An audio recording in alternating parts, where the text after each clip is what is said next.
a millionaire widower, followed his nanny after work. What he discovered changed everything. The autumn evening air carried a crisp chill as 37-year-old Alexander Sterling stood at his office window, watching the city lights begin to twinkle to life below. His reflection in the glass showed a man who wore success well. Dark hair perfectly styled, a tailored charcoal suit that spoke of wealth and position, and the kind of confident bearing that came from years of making decisions that affected thousands of employees. But tonight, Alexander's thoughts weren't on quarterly reports or board meetings. They were on the conversation he'd overheard that morning between his 7-year-old daughter Sophie and her nanny, 28-year-old Isabella Martinez. "Why don't you ever buy pretty things for yourself, Bella?" Sophie had asked with the innocent directness that only children possessed. Isabella had paused in braiding Sophie's hair, her hands gentle but practiced. "Pretty things aren't always the most important things, sweetheart. Sometimes taking care of the people we love is more beautiful than anything we could buy." The exchange had stayed with Alexander all day, gnawing at something deep in his chest. Isabella had been caring for Sophie for almost 2 years now, ever since his wife Amanda had lost her battle with cancer. In that time, she had become far more than just an employee. She had become the steady, nurturing presence that had helped both Alexander and Sophie navigate their grief. Isabella was petite with warm brown eyes and honey, blonde hair that she usually wore pulled back in a simple ponytail. Her style was understated, clean jeans, simple sweaters, and comfortable shoes that could keep up with an energetic 7-year-old. There was something graceful about the way she moved through their penthouse apartment, bringing warmth and laughter to spaces that had felt cold and empty after Amanda's death. Alexander had noticed things about Isabella over the months. The way she mended Sophie's clothes instead of simply replacing them, how she prepared simple but nutritious meals and seemed to genuinely enjoy the process. The careful way she managed the household budget he provided, never asking for more than was absolutely necessary. But it was the smaller observations that had begun to concern him. The way Isabella wore the same few outfits in rotation, how she declined his offers to order takeout for herself when she worked late, the gentle but firm way she refused any gifts or bonuses beyond her regular salary. "I'm well compensated for my work, Mr. Sterling," she would say with that soft smile that had become such a comfort to both him and Sophie. "I don't need anything more." Tonight, as Alexander watched Isabella gather her simple brown leather bag and cardigan, preparing to leave for the evening, he made an impulsive decision. Something about her earlier comment to Sophie had stirred a protective instinct he hadn't expected to feel for anyone other than his daughter. "Bella, I'm heading out anyway," he said, grabbing his tan overcoat. "Let me give you a ride home." Isabella looked surprised. In 2 years, Alexander had never offered to drive her anywhere. "That's very kind, Mr. Sterling, but I don't want to trouble you. The bus runs right to my neighborhood." "It's no trouble at all," Alexander insisted, already moving toward the door. "I insist." As they walked through the lobby of his upscale building, Alexander was struck by the contrast between his world and Isabella's quiet presence. She moved through the marble and gold opulence without seeming intimidated, but also without appearing impressed. It was as if she saw through the external trappings to something more essential underneath. In the car, their conversation was comfortable but polite.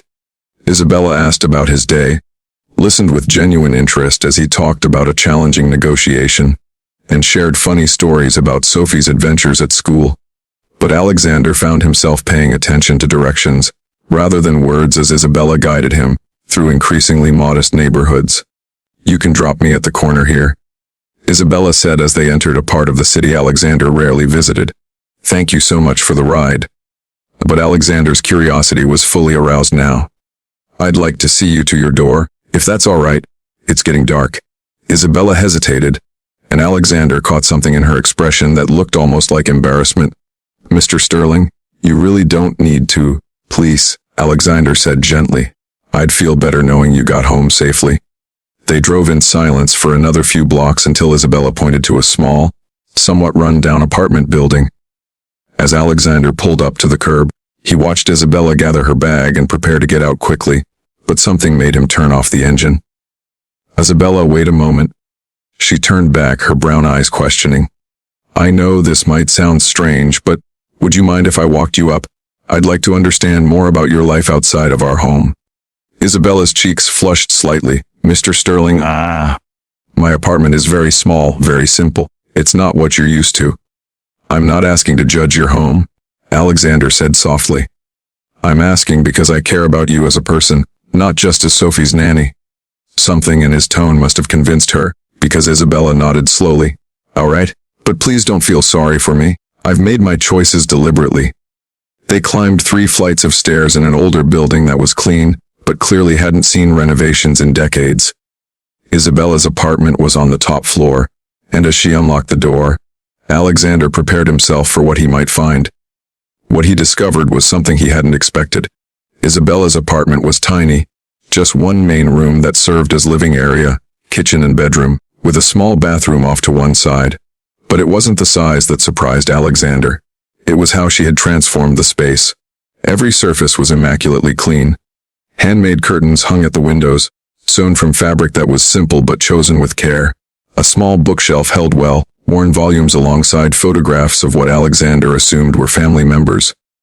Fresh flowers, simple daisies from the grocery store, sat in a mason jar on a table that had been painted a cheerful yellow. But it was the corner of the room that made Alexander's breath catch. There, carefully arranged on a small desk, were dozens of pieces of children's artwork, drawings, crafts, and handmade cards, all signed Sophie in her 7-year-old handwriting. She makes me something almost every day, Isabella said softly, noticing where Alexander's attention had focused. I couldn't bear to throw any of them away. Alexander moved closer to examine the collection. There were Mother's Day cards addressed to Dear Bella, drawings of the 3 of them together, and craft projects that Isabella had clearly helped Sophie create during their time together. She loves you very much, Alexander said, his voice thick with emotion. And I love her, Isabella replied simply. She's brought such joy to my life. Both of you have. Alexander turned to look at Isabella more closely, seeing her in her own space for the first time. Here, without the grandeur of his penthouse as a backdrop, he could see her more clearly. This was a woman who had created beauty and comfort from very little, who treasured hand-drawn pictures more than expensive art, who had made deliberate choices about what mattered in her life. Isabella, he said carefully, can I ask you something personal? She nodded, though he could see her tensing slightly. Why do you live here? I mean, I pay you well enough that you could afford something more comfortable. Isabella was quiet for a moment, moving to the small kitchenette to put on a kettle for tea. Would you like to sit down? This might take a while to explain. Alexander settled into one of 2 mismatched but comfortable chairs while Isabella prepared tea with the same careful attention she brought to everything else. The truth is, Isabella began, handing him a simple mug, most of my salary doesn't stay with me. Alexander frowned, concerned. What do you mean? Isabella sat across from him, her hands wrapped around her own mug as if seeking warmth. My mother lives in a care facility. She has early onset Alzheimer's, and the good facilities, the ones where she's treated with dignity and kindness, they're expensive. Alexander felt something shift in his chest. Isabella, why didn't you ever tell me? Because it's not your problem, she said simply. And because I was afraid you might think I was asking for more money or trying to gain sympathy. How long has she been sick? 3 years now. She was diagnosed just after I started working for families as a nanny. She was only 55. Isabella's voice remained steady, but Alexander could see the pain in her eyes. The early stages were manageable, but as it progressed, she trailed off, staring into her tea. That's why you took the job with us, Alexander realized. The salary was enough to pay for her care. Isabella nodded. Your family, you and Sophie, you've been a blessing in more ways than you know. Not just because of the job, but because taking care of Sophie, being part of your daily life, it's given me purpose during a very difficult time. Alexander set down his mug, his mind reeling with this new understanding. Isabella, the clothes, the simple meals, living here. You're sacrificing everything to take care of your mother. I'm not sacrificing anything important, Isabella said firmly. Things, possessions, they don't matter. Love matters. Family matters. Making sure someone who cared for you your whole life is treated with respect when they can no longer care for themselves. That matters. Alexander was quiet for a long moment, absorbing the full picture of Isabella's life. Here was a woman who worked 12-hour days caring for his daughter, then came home to an apartment she could barely afford, all so she could ensure her mother received proper care. "Does Sophie know?" he asked finally. "About my mother?" Isabella shook her head. "I don't want her to worry. Children shouldn't have to carry adult burdens." Alexander thought about his own daughter, how naturally she had adapted to Isabella's presence in their lives, how Isabella had helped Sophie process her grief over losing her mother, while carrying her own heavy burden of watching a parent disappear piece by piece. "Isabella," he said slowly, "I need to ask you something, and I want you to answer honestly." She looked at him with those warm brown eyes that had comforted his daughter through countless small crises and big emotions. "Are you happy? I mean, truly happy with your life as it is?" Isabella considered the question seriously. "Happy is complicated. I'm content. I'm grateful for meaningful work and the ability to care for the people I love. But happy?" She paused.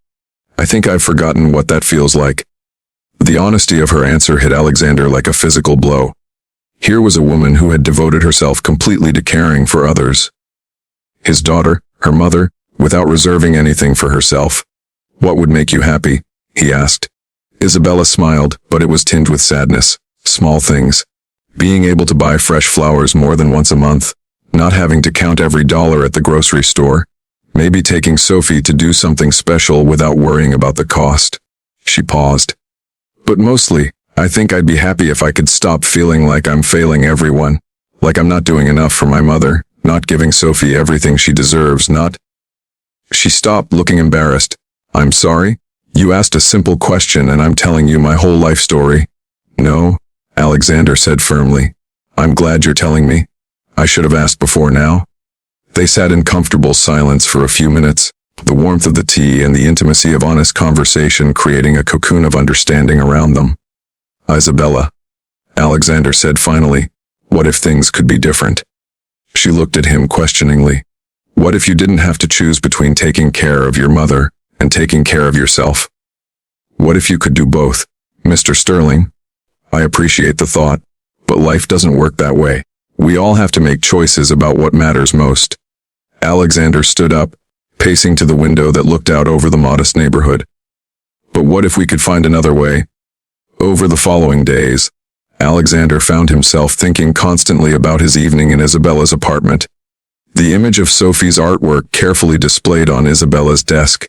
The way Isabella had spoken about her mother with such love and devotion. The quiet dignity with which she had created a life of meaning despite difficult circumstances. He began to notice things he had somehow missed before. The way Isabella's face lit up when she talked about Sophie's achievements. How she remembered every detail of his daughter's preferences and fears.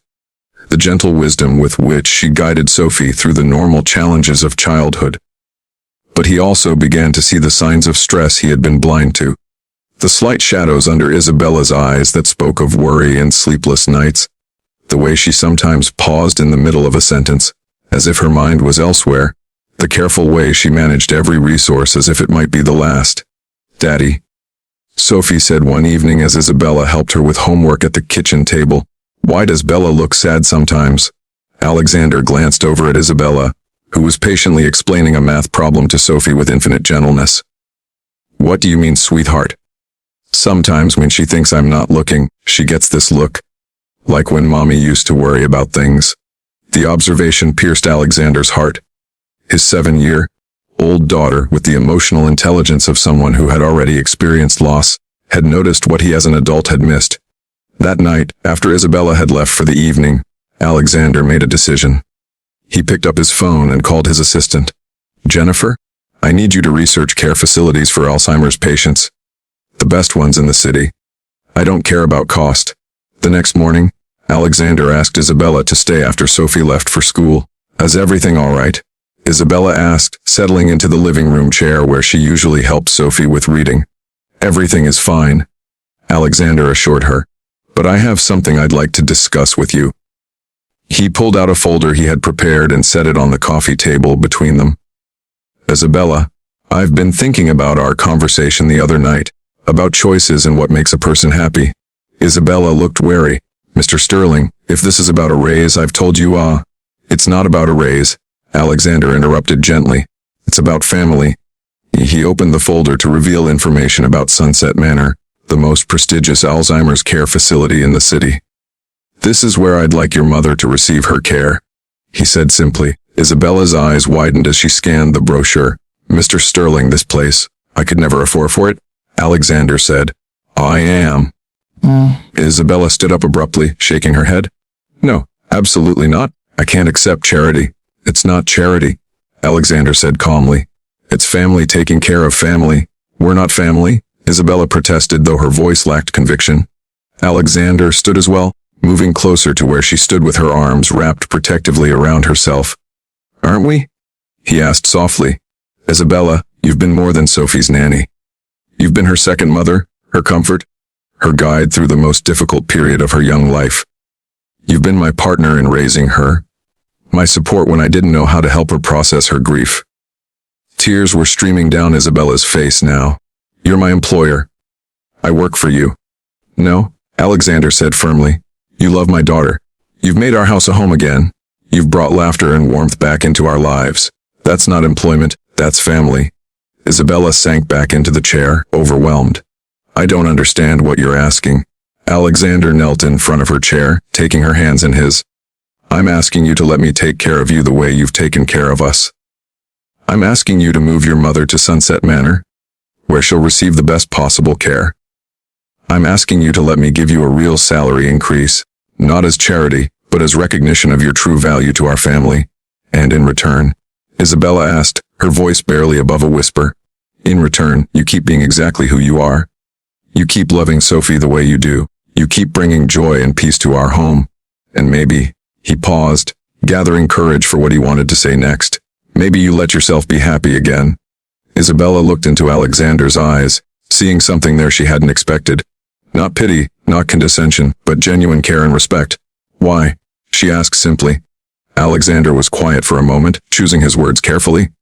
"Because love creates family, not blood or legal documents.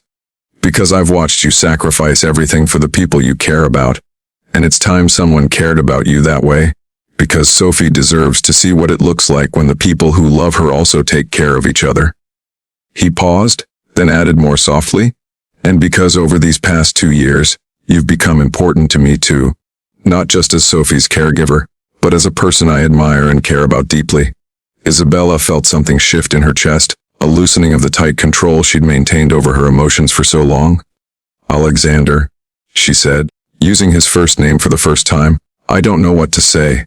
"Say yes," he said simply. "Say you'll let us be your family the way you've been ours." That afternoon, Alexander and Isabella drove to Sunset Manor together to meet with the administrator. The facility was everything Alexander had promised, spacious, bright, with gardens and common areas designed to provide dignity and comfort for residents at every stage of their condition. "We can arrange for your mother to be moved here within the week," the administrator explained as they toured the memory care unit. "Our staff specializes in creating individual care plans that honor each resident's history and preferences." Isabella walked through the rooms in a daze, hardly believing that such comprehensive, compassionate care could be possible for her mother. When they visited the activities room and saw residents engaged in art therapy and music programs, she finally broke down completely. She loved to paint, Isabella whispered through her tears. Before the disease, she was always painting. Watercolors of flowers and landscapes. I haven't seen her smile in months. Alexander put his arm around Isabella's shoulders, offering comfort and support. "She'll smile again here, and you'll be able to visit her without worrying about anything except enjoying your time together." The move happened quickly, and Isabella's first visit to her mother at Sunset Manor was a revelation.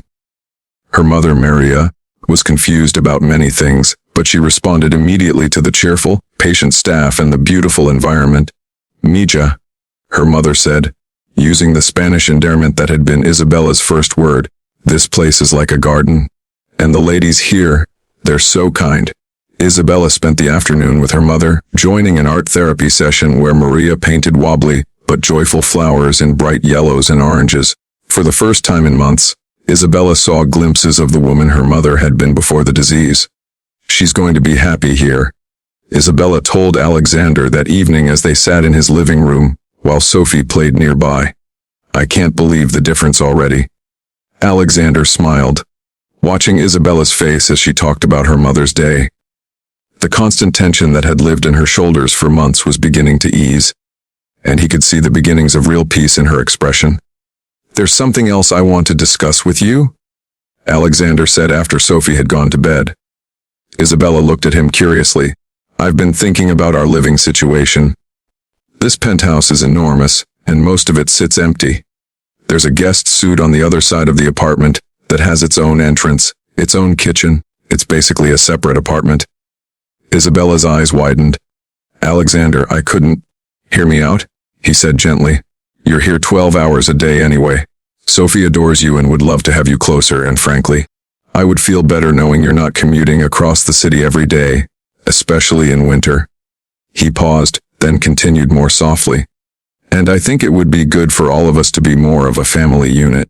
Not employer and employee, but people who care about each other and share a life together."